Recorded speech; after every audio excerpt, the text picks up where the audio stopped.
Jadi jangan sungkan-sungkan kalau mau gabung ke Hima. Udah gratis. Teman-teman banyak relasi, belajar kepemimpinan, belajar.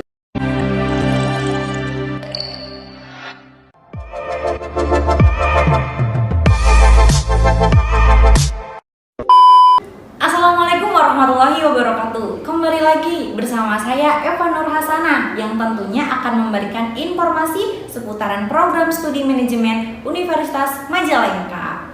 Pada kesempatan kali ini saya akan berbincang-bincang tentang tahapan mereview jurnal yang baik dan benar bersama Pak El Suparto. Yang mungkin di telinga kalian udah nggak asing nih sama dosen yang kali ini di program studi manajemen Universitas Majalengka. Nah, langsung saja ke inti materinya. Selamat siang Pak. Selamat siang. Gimana nih Pak kabarnya? Ya udah lumayan kurang badan. Karena kebanyakan kegiatan jadi cukup menguras energi. Ya. Kalau boleh tahu sekarang kesibukannya apa ya Pak? Selain ngajar di kampus. Kalau dosen semuanya ya all out sedang terlibat dalam kegiatan penyusunan akreditasi ke Lamemba, dua-duanya prodi akuntansi dan manajemen.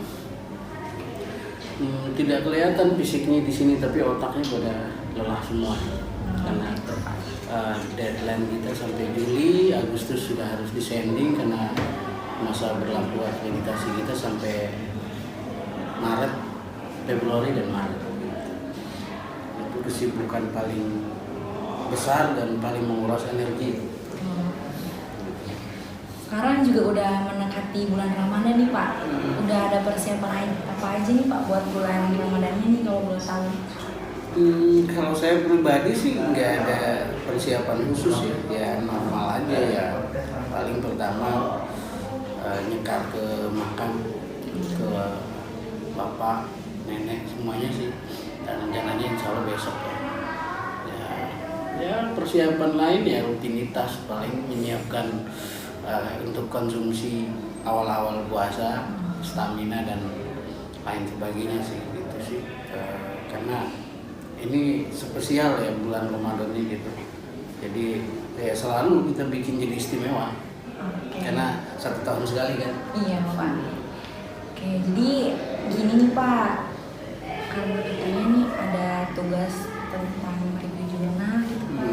Jadi masih banyak yang bingung nih Pak tentang cara mereview jurnal yang baik dan benar. Jadi mungkin Bapak bisa jelaskan langkah-langkah yang baik tentang mereview jurnal itu seperti apa Pak? Kayak gitu.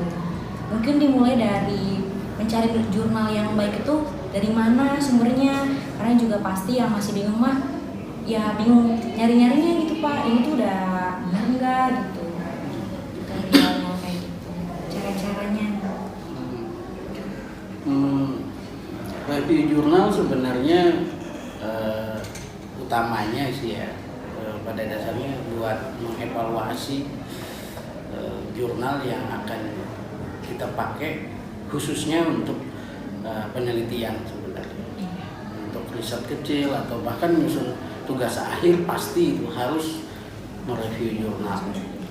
Nah dalam hal pembelajaran lebih pada menekankan learning by journal sebenarnya, sehingga semua materi atau pokok bahasan, subbahasan yang ada dalam bahan ajar setiap dosen itu ada dukungan risetnya gitu, jadi direview.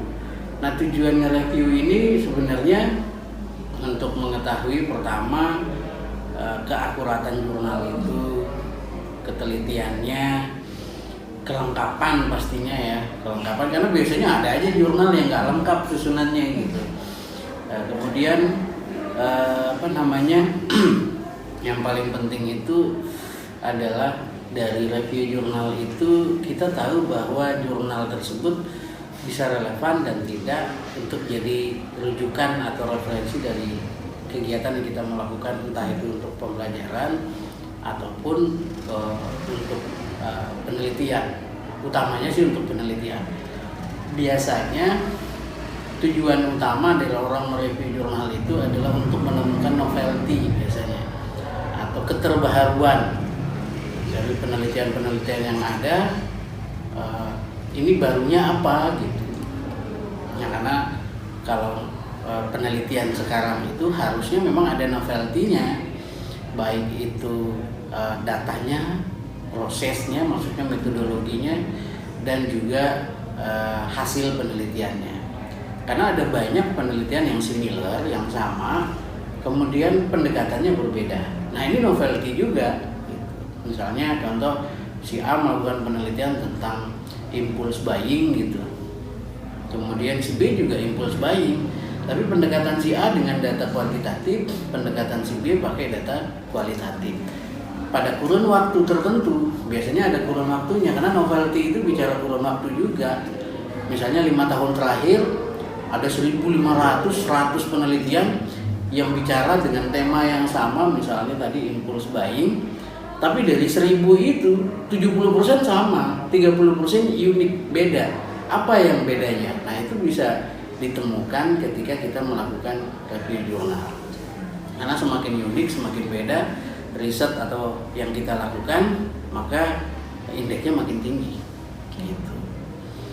Nah, jadi bukan berarti nggak boleh sama ya, boleh, sangat boleh. Cuma tentu ada bedanya, uniknya di mana gitu. Nah itu fungsi daripada review jurnal ya itu.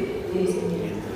Dalam hal pembelajaran, teman-teman akan lebih mendalami sub pokok bahasan tersebut dan bahkan menemukan hal-hal yang belum Anda ketahui dari jurnal tersebut, karena pokok bahasan kita kan bisa jadi terbatas.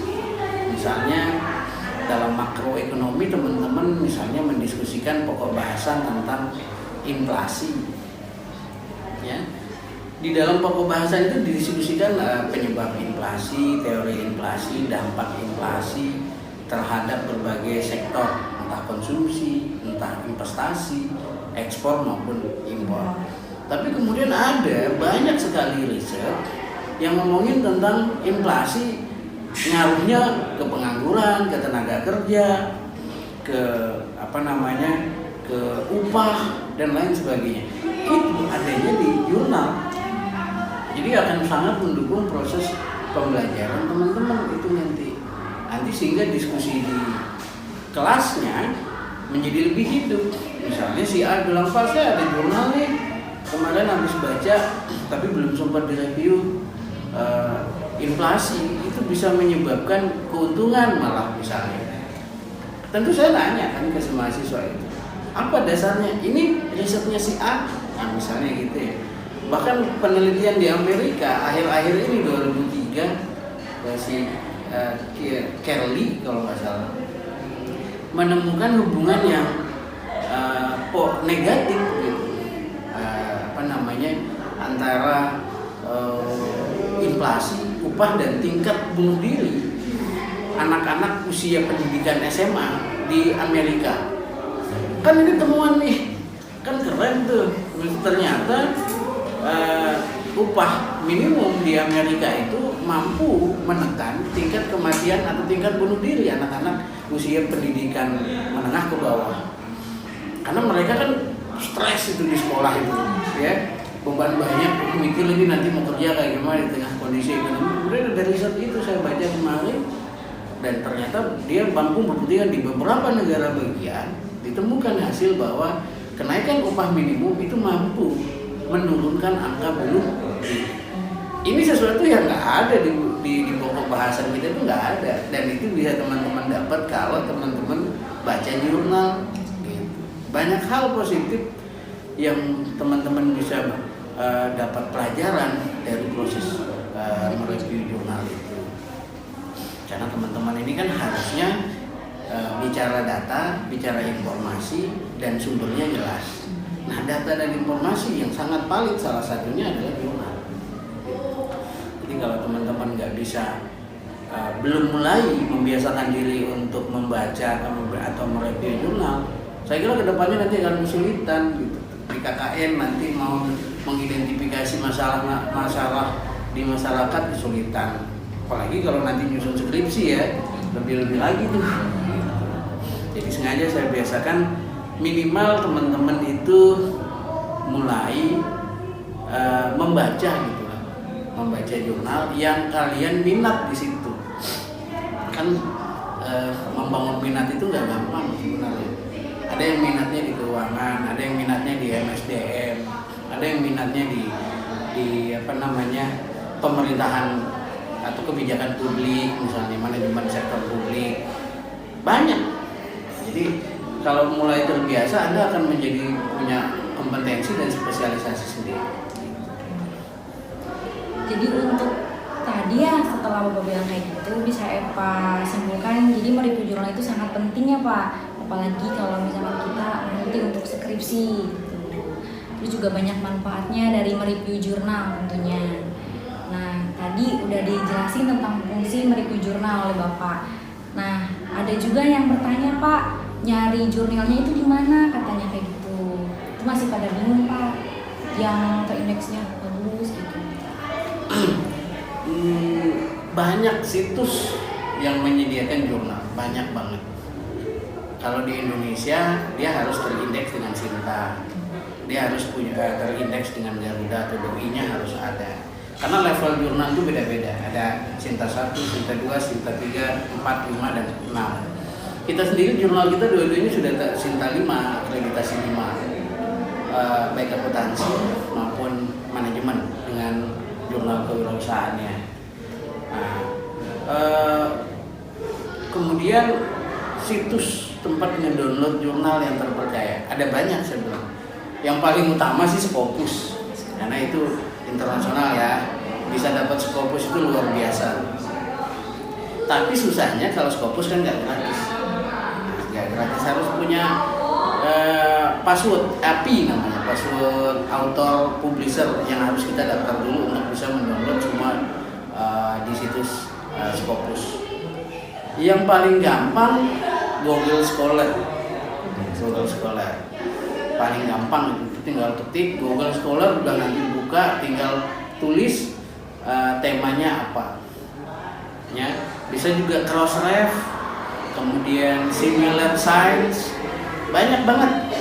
Tapi yang paling gampang, yang paling saya suka pakai itu adalah Publish or Vanish. Semuanya ada di situ. Misalnya kita mau tulis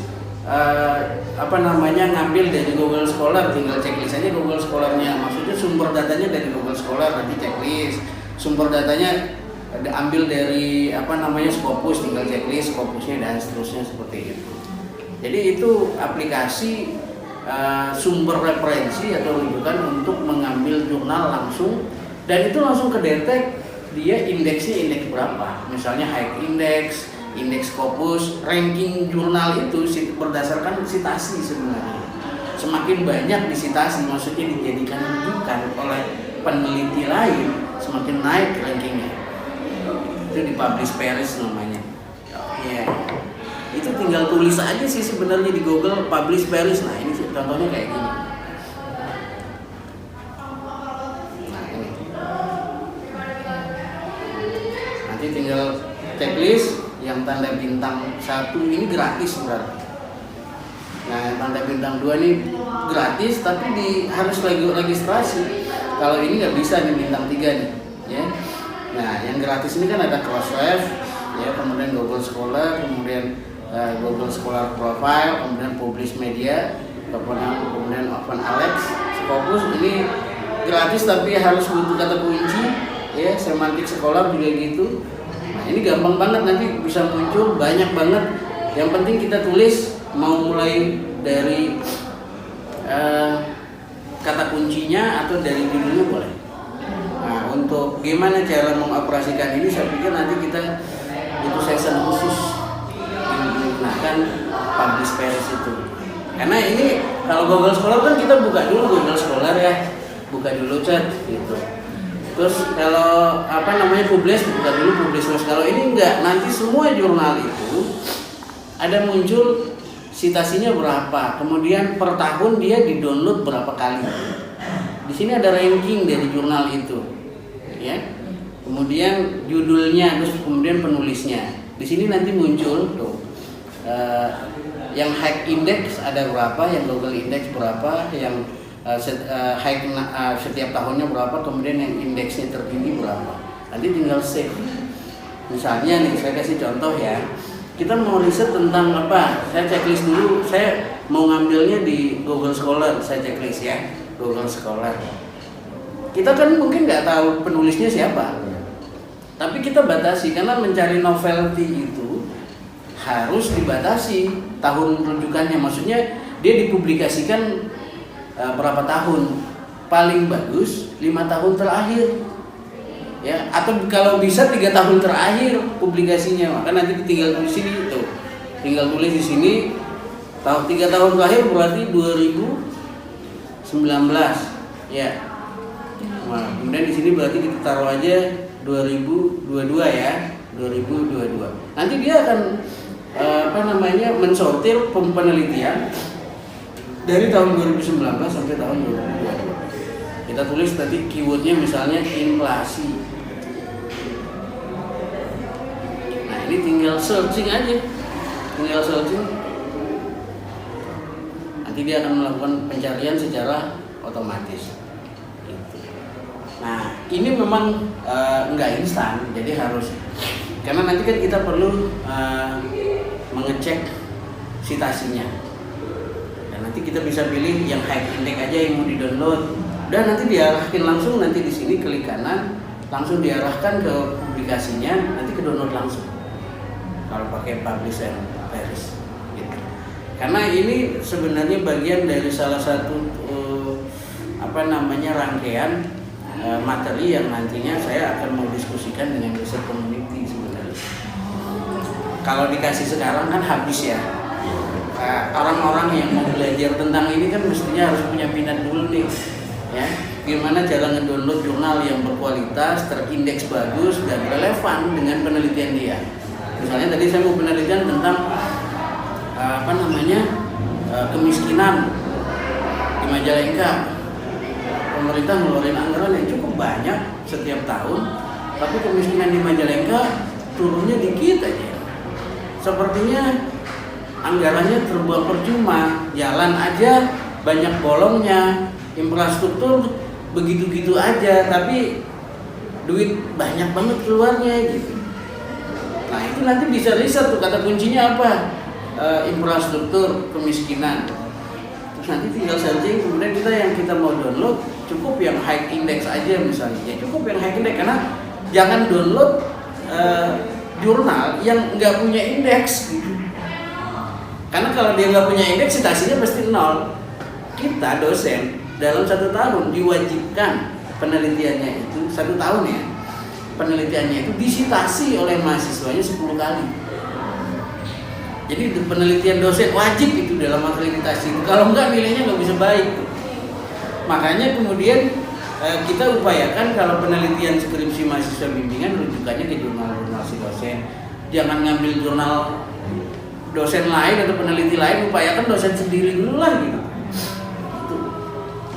Nih teman-teman, udah disebutin nih sama Pak El tadi banyak tentang contoh-contoh nyari jurnal yang bagus-bagus nih, yang terindeks mulai dari Sinta, Google Scholar dan lain-lainnya. Nah setelah tahu nih kita tadi nyari jurnalnya itu yang terindeks di salah satu website tersebut, pasti dong kita nanti melangkah ke cara yang selanjutnya. Nah, jadi tahapan selanjutnya itu apa sih? Kita tanya aja. Jadi setelah kita ngambil salah satu jurnalnya, tahapan selanjutnya itu seperti apa, Pak? Nah, setelah dapat jurnalnya paling sedikit 3. Kalau untuk riset tugas akhir minimal 5. Dengan publikasi paling jauh interval waktunya 5 tahun terakhir. Kalau dia riset sekarang 2003, maka publikasi yang boleh dijadikan rujukan itu adalah yang dipublikasikan 2002, 2001, 2000, 2019, 2018 berarti ya 5 tahun terakhir. Nah nanti dari 5 itu setelah didapat yang relevan dengan penelitian dia yang akan dilakukan atau yang mau diteliti, maka langkah selanjutnya adalah kemudian proses dari merekrut jurnal itu sendiri-sendiri. nggak boleh digabung. Satu jurnal, satu review, satu jurnal, satu review. Pastinya susunannya ya judul, ya, kemudian nama penerbitnya, jurnalnya, volume berapa, nomor berapa, dan halaman berapa, harus detail itu dicantumkan. Itu namanya kelengkapan. Kalau itu nggak ada, berarti jurnalnya nggak bagus, tuh, ya. Kemudian reviewernya siapa, misalnya saya gitu, saya taruh di situ nama saya. Kemudian baru tahap selanjutnya mereview dari yang pertama tadi adalah abstraknya. Ya, abstrak ini adalah intisari dari penelitian yang telah dilakukan itu. Jadi dengan membaca abstrak kita udah punya gambaran ini penelitian ngomongin apa, kemudian hasilnya apa dari abstrak. Itu diringkas, direview. Kemudian setelah itu yang paling penting ini adalah latar belakangnya. Latar belakang dari penelitian itu dilakukan. Intisari aja 2-3 paragraf, paling banyak lah 3 paragraf. Intinya di latar belakang itu ngomongin apa. Kemudian tujuan. Nah, tujuan ini biasanya sama dengan yang kita mau lakukan. Sama-sama pengen neliti kemiskinan, sama-sama ingin neliti impulse buying, sama-sama pengen neliti. Oh, ini sama. Jadi orang biasanya pertama ketika ngelihat yang pertama kali dibaca itu adalah abstraknya sama tujuannya, untuk mengetahui relevansi dengan penelitian yang mau dilakukan. Oh, ini tujuannya sama dengan saya. Gitu. Ya, setelah tujuan baru kemudian metode. Nah, dari metode ini kita bisa punya referensi, ngambil datanya nanti kayak gimana, sama apa enggak. Sama juga enggak apa-apa. Kemudian kalau bicara tahun penelitiannya sama apa enggak, objek dan subjeknya sama apa enggak. Dan biasanya yang paling sering sama itu variabelnya sama teknik analisis data. Umumnya sama, tapi pendekatan untuk variabel biasanya berbeda, yang disebut dengan operasional variabel biasanya. Misalnya holis, riset impulse buying, tapi operasionalisasi impulse buyingnya holis merujuk ke Philip Kotler. Yang dimaksud dengan impulse buying dalam penelitian ini, holis merujuknya ke Philip Kotler. Sementara dalam penelitian itu impulse buying juga, tapi dia rujukannya ke Rahmawati. Beda. Variabel bisa sama, tapi konsep berbeda. Misalnya, atau saya kasih contoh kalau dalam makro gitu. Nanti Eva riset, ya, ngambil review jurnal tentang kemiskinan misalnya. Kemiskinan dalam risetnya Eva itu konsep yang dipakai konsep Sayokyo. Misalnya orang dikatakan miskin itu kalau dia tidak mampu mengkonsumsi daging seminggu itu 2 kilo dan tidak mampu mengkonsumsi beras 4 liter. Miskin itu. Dalam penelitian yang dijadikan rujukan oleh Eva, kemiskinannya diukur dengan pendekatan Badan Pusat Statistik. Misalnya, ya, dengan melihat kepemilikan jamban, rumahnya lantainya tanah apa enggak, terus rumahnya gede apa enggak, itu beda konsep itu. Karena cara pandang kita menilai sesuatu itu bisa berbeda meskipun kita punya objek yang sama. Gitu. Nah, sehingga ini yang disebut dengan novelty tadi. Bedanya di mana? Kamu sama-sama ngomongin tentang kemiskinan. Ini bedanya. Kemiskinan saya ngomongin tentang kemampuan konsumsi daging dan beras. Kalau kemiskinan di jurnalnya si A, dia kemiskinan itu diukur dari kepemilikan jamban, rumahnya masih berlantai tanah, kemudian rumahnya gede dan dengan ukuran segini. Beda itu. Karena data yang diambil beda, kan beda kan? Orang yang diambil nanti dengan kriteria itu beda. Nah, ini novelty-nya, nanti itu di metode. Di hasil tinggal jabarkan saja hasil dari penelitiannya, kemudian kesimpulan, dan yang tidak kalah penting adalah kita bisa mendeskripsikan perbedaan dan persamaan penelitian yang kita akan lakukan dengan penelitian yang kita jadikan rujukan tadi. Misalnya tadi dalam penelitian si A, kemiskinan diukur dengan A, dan dalam penelitian yang akan saya lakukan, kemiskinan diukur dengan B. Beda. tahun penelitian bisa jadi sama, bisa jadi berbeda, tapi tempat pasti beda. Itu penelitiannya dilakukan di Sumedang, saya penelitiannya di Majalengka, beda dong, beda, sehingga varian datanya akan berbeda. Nah, yang begini ini perlu belajar bareng gitu. Nggak sekali kita belajar. Saya juga alhamdulillah dulu begitu, terus belajar. Maka kegiatan-kegiatan seperti ini nggak boleh berhenti hanya sampai sini aja. Nanti kalau bisa yang podcast kedepannya teman-teman yang sudah siap dan punya review jurnalnya, ini nih hasil review jurnal kami nih, kan gitu tuh contohin yang kelompok keuangan, yang kelompok kelayakan bisnis, yang kelompok MSDM, yang kelompok pemasaran, masing-masing nanti podcast hasil review jurnalnya gitu.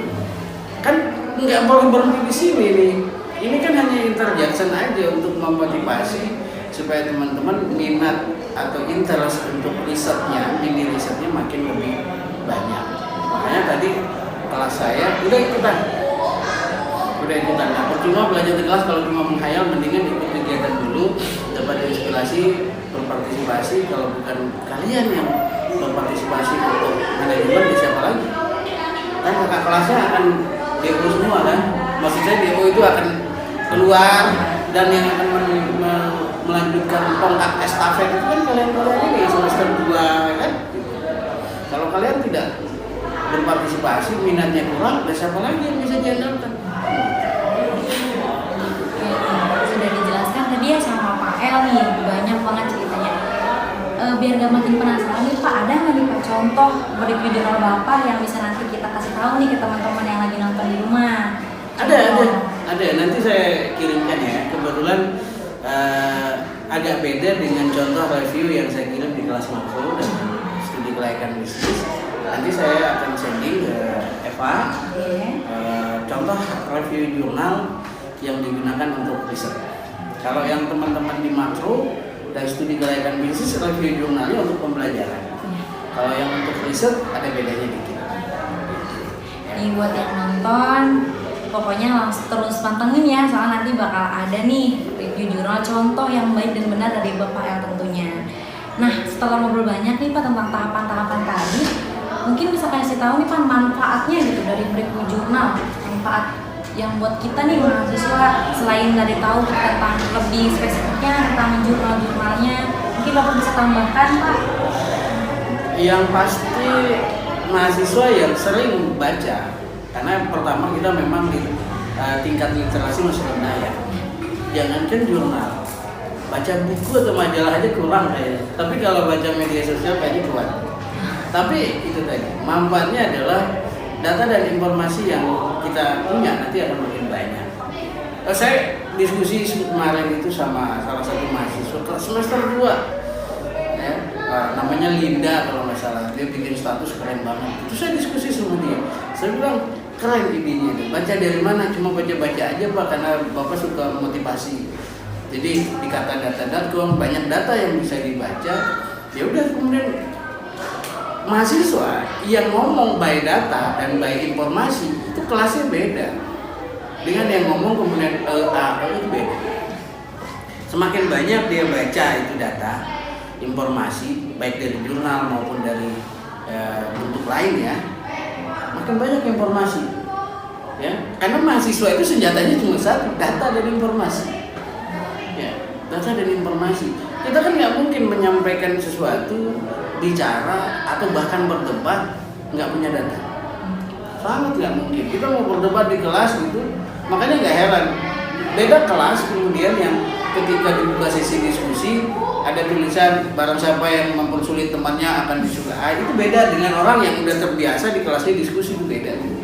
Makan seneng banget itu ada diskusi, dan itu saya ngalamin kemarin di anak semester 2 kelas EPA juga, kelasnya Bunga itu hidup banget kelasnya. Kelas karyawan yang sekarang Justin itu juga sama ya, beda sama yang semester 6, itu lemah itu ya, yang studi kelayakan bisnis ya, pengen cepat pulang dan sebagainya. Nah ini minat seperti ini, motivasi yang besar ini nggak boleh dipatahkan. Kelas karyawan itu meskipun mereka kerja minatnya tinggi banget. Saya nggak sempat ngejelasin karena begitu banyak pertanyaan yang muncul. Ya, yang presentasi pertama di kelas D, E, dan F itu semuanya jago-jago itu. Ya Bunga, ya Linda, ya Justin, semuanya jago-jago tuh. Dan menguasai tema dan materi yang kita diskusikan. Dan apa? Saya selalu bilang, cantumkan datanya. Silakan tanya sama mahasiswa saya yang pernah kuliah bareng sama saya selalu minta cantumkan data dan informasi dan sumber kutipannya. Karena itu satu-satunya pembeda antara kita dengan kusil. Kalau debat kusil kan nggak pakai data ya. Kalau mahasiswa berdebatnya pakai data. Nah, jurnal salah satu data yang paling otentik yang bisa menjadi senjata paling kuat bagi mahasiswa. Banyak ide lah muncul nanti kalau baca jurnal. Oke, jadi intinya kita teh harus sering-sering baca. Nah, kemudian juga Pak, banyak lah para mahasiswa yang tadi sudah Bapak bilang, malas nih Pak kita mau baca.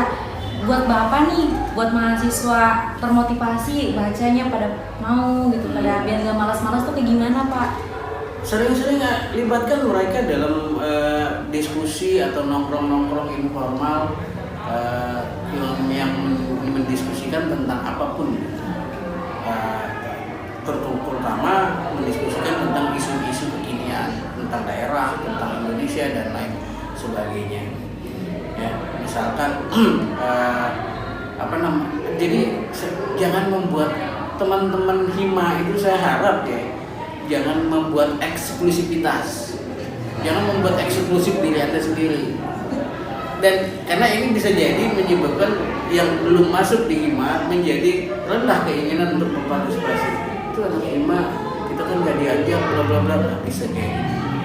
Makanya harus dirangkul semua mereka. Gimana caranya? Mulailah dengan diskusi kecil-kecil. Memang kita kurang support gitu. Kalau saya kan dulu banyak tempat cornernya tuh. Jadi setiap tempat duduk ada, kita diskusi aja, ngomongin tentang bagaimana pemerintah misalkan saat ini berupaya menekan tingginya impor misalnya dengan cara melakukan transaksi dengan negara itu tidak lagi menggunakan dolar tapi menggunakan mata uang negara tersebut. Itu mampu nanti menekan inflasi.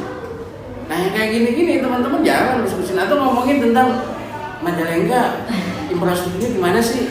Udah bodo amat lah. Yang penting bisa malam minggu dan sebagainya. Padahal uang itu dipakai dari uang kita. Kalau kita nggak punya sense di situ, ya siapa lagi? Ya kan? Ya. Kalau mengutip dari Sok Hoki, matinya idealisme para pemuda itu menunjukkan kemerosotan ekonomi. Jadi ketika idealismenya para pemuda mahasiswa ini sudah tidak ada lagi, itu cara tanda-tanda bahwa kemerosotan ekonomi akan lahir. Korupsinya, nepotismenya, dan lain sebagainya. Nah teman-teman kan begitu tuh. Isu-isu terkini di daerah di Majalengka aja deh yang perlu didiskusiin, bahwa datanya kemarin ada ini kan enak tuh diskusinya. Karena teman-teman kan ekonomi dan bisnis. Masa anak teknik yang diskusiin ekonomi daerah kan nggak lucu juga tuh, gitu. Jadi intinya buat yang di rumah nonton nih, banyak-banyak diskusi, ajak teman-temannya juga, mau dimanapun tempatnya kita harus banyak-banyak diskusi, saling bertukar informasi apa tentunya, dan kita juga pasti bermanfaat lah ketika berdiskusi juga. Kayaknya juga buat yang sekarang ya banyak juga nih Pak, buat tugas-tugas yang mereview jurnal pasti bagus-bagus ya Pak ke Bapak review-reviewnya. Hari ini ada yang janjian, sama saya, tapi belum sempat ketemu. Untuk makro sudah ada 2 orang, bagus. Tapi baru ngeliatin di HP-nya sih. Harusnya kan di print out kemudian kita diskusiin bareng-bareng. Kalau studi kelihatan bisnis sudah cukup banyak yang ada kelasnya, karena memang mereka pengen ngangkat itu nanti untuk riset atau tugas akhirnya. Karena review jurnal nilainya kalau saya kan ekuivalen itu sama ujian. Semakin banyak Anda bisa mereview jurnal, ya, Anda udah jago di situ. Di kelas sebelumnya saya memang belum memperlakukan itu. Kayaknya udah lama nih Pak kita ngobrol nih dari tadi sama Bapak. Ada yang mau Bapak omongin ke yang nonton gitu buat nanti orang-orang yang mau padang review tapi masih pada bingung nih Pak? Karena takut salah, terus juga masih pada bingung intinya. Buat teman-teman yang mau banyak belajar, mau lakukan mini riset, mau nilainya bagus di mata kuliah saya, sering-sering duduk di HIMA dengan riset community-nya, belajar bareng di situ, ya, belajar nggak usah sungkan-sungkan, nggak ada yang instan, semua juga pasti pada by proses, nggak mungkin sekarang kita belajar langsung bisa, enggak. Dan saya minta ini semua tolong disupport HIMA-nya dengan program riset community-nya, dengan semua program, nggak hanya riset community sih, semua program tolong disupport. Dan saya sangat mengapresiasi mahasiswa-mahasiswa yang punya atensi terlibat dalam HIMA, dalam kegiatan-kegiatan itu nantinya. Ya itu janji saya kan, dan itu pernah saya lakukan, ada buktinya gitu ya. Jadi jangan sungkan-sungkan untuk gabung dengan HIMA, karena HIMA ini hadir buat memenuhi kebutuhan kalian yang tidak terpenuhi di kelas. Kalau udah terpenuhi di kelas, HIMA nggak akan hadir. Jadi karena ada kebutuhan yang di kelas yang tidak bisa terpenuhi, maka HIMA coba memfasilitasi itu. Jadi jangan sungkan-sungkan kalau mau gabung ke HIMA. Udah gratis, banyak teman, banyak relasi, belajar kepemimpinan, belajar manajerial, belajar komunikasi, banyak hal positif yang bisa kalian dapat dengan ikut berpartisipasi. Nggak harus jadi pengurusnya, jadi ikut partisipasi aja gitu. Saya nggak mau jadi pengurusnya atau bahkan jadi anggotanya, cuma pengennya setiap kegiatan HIMA tetap pengen ikut gitu. Nah itu nanti tugas HIMA kemudian untuk mempublikasikan program dan kegiatan apa yang akan mau dilakukan. Gimana nih teman-teman, udah gak pada bingung kan sekarang? Karena udah dijelasin sangat detail nih sama Pak El gitu. Dan sering-sering berdiskusi dan tukar-tukar informasi tentunya.